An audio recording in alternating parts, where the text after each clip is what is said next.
Look at a kind of class picture. Can you pick out which ones will grow up to be school shooters? Almost 2/3 will be from two-parent homes. Nearly half of the kids will do well in school. 73% of them will never have been arrested before.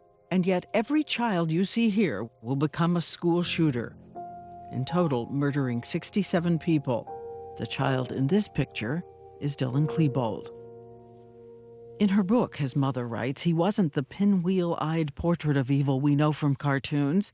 He was shy, likable, with hands-on parents who put them to bed with stories and prayers and hugs. The Klebolds, the family who lived in this house in the foothills of the Rockies. Their two sons named after famous poets. Sue Klebold calls Dylan her shiny penny. In gifted classes, loved Little League, gave big hugs and kisses, and built tall ships out of Legos. And he wouldn't just work on one puzzle, he'd dump them all into a big mountain so that he could solve 5 or 6 of them at the same time. Sue Klebold says he was easily embarrassed, tearful and hard on himself if he made a mistake. He's shy heading into adolescence. He talked about looking weird. He was a tall, gawky kid with glasses. But he has friends, goes out to parties, Friday night bowling. She says some of his friends decide it's cool to look different from the jocks. They buy long black coats. But didn't you wonder why he wanted a trench coat? What was that about? Well, I was the kind of kid who loved to look different. I mean, I was an art major. She says she does notice something, that Dylan seems to be losing interest in good grades. He builds his own computer and spends more time alone in his room. And sometimes he's moody and irritable. But she now says, as she looks back over her life, she is making a big mistake. Her son is changing, but she writes off the changes as an adolescent phase. Sometimes he would seem, distant or quiet, and I remember asking him, "Are you okay? Are you sure you're okay? You seem so tired," and he'd stand up and say, "I've got a lot of homework, I need to go to bed." And you let it go. And I let it go. And that's the difference. I would dig, if it were me today, I would dig and dig and dig. I mean, I had all those illusions that everything was okay because, and more than anything else, because my love for him was so strong. I felt that I was a good mom, that he could talk to me about anything. Part of the shock of this was that learning that what I believed and how I lived and how I parented was an invention in my own mind. She says she hopes other parents watching tonight will think about what a child can be hiding. It's the summer after Dylan's sophomore year, long before Columbine.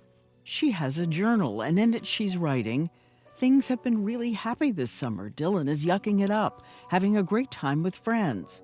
She has no idea her 15-year-old son has begun a secret journal of his own. And his first entry is this: thinking of suicide.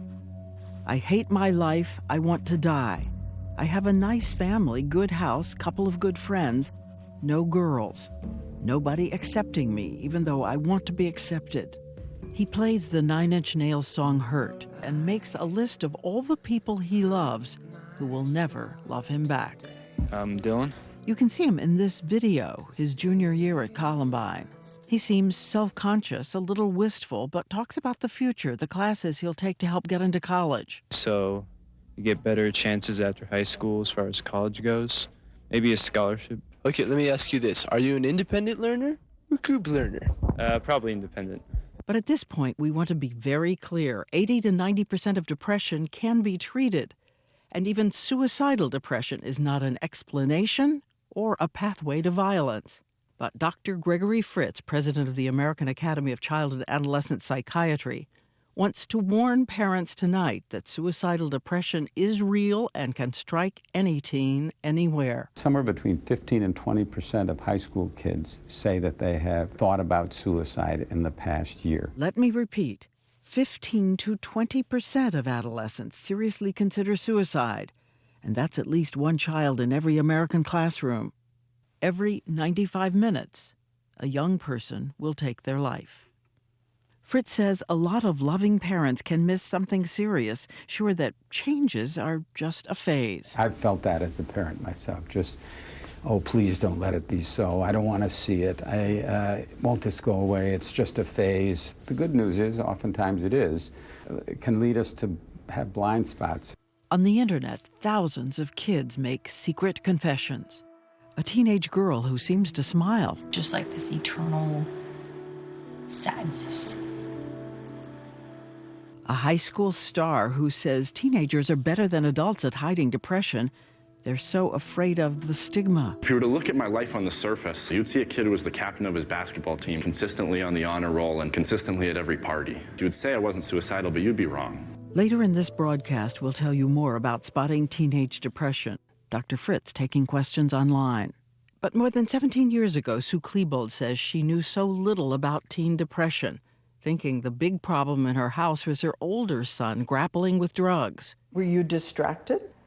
Well, of course, because we're human. I mean, we all have things that distract us. She can't say I was too busy to notice that my son was falling apart. And heading down a path of destruction.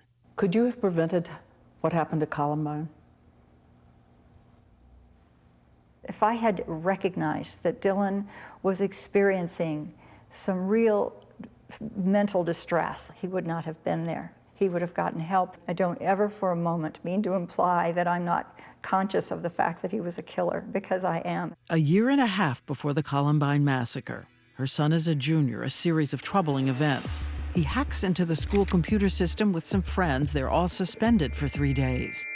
He scratches an epithet on the locker of a kid he thinks is taunting him. Then the big shock. On the same day he makes that video talking about his future, he and another kid break into a van, steal electronic equipment, and police make an arrest. This is a felony. Two It was felony terrible, counts. I know, absolutely. It was awful.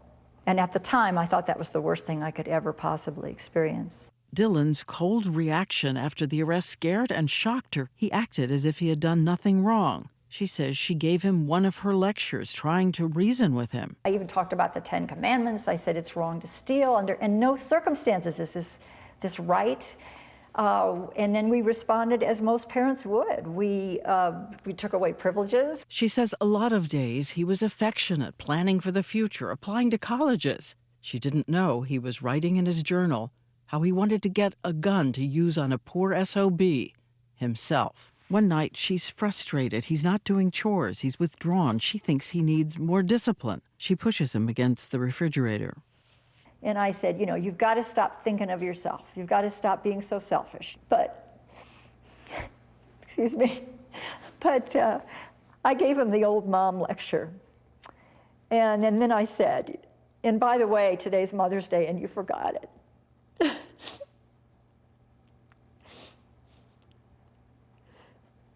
And I don't remember how that confrontation ended. I just remember he softly said, Mom, please don't push me. I don't know how much I can control myself. It wasn't a scary thing. It was just him being nice to say, back off, please. She says she blamed herself for pushing him too far. And then he went out and he got me a gift. It was a little watering can with African violets in it. And I thought everything was fine because he was so sweet. And inside, on his way to becoming a mass shooter. And there is no way to continue telling this story without going back to another little face in that class picture. A friend who was with him breaking into the van, Eric Harris.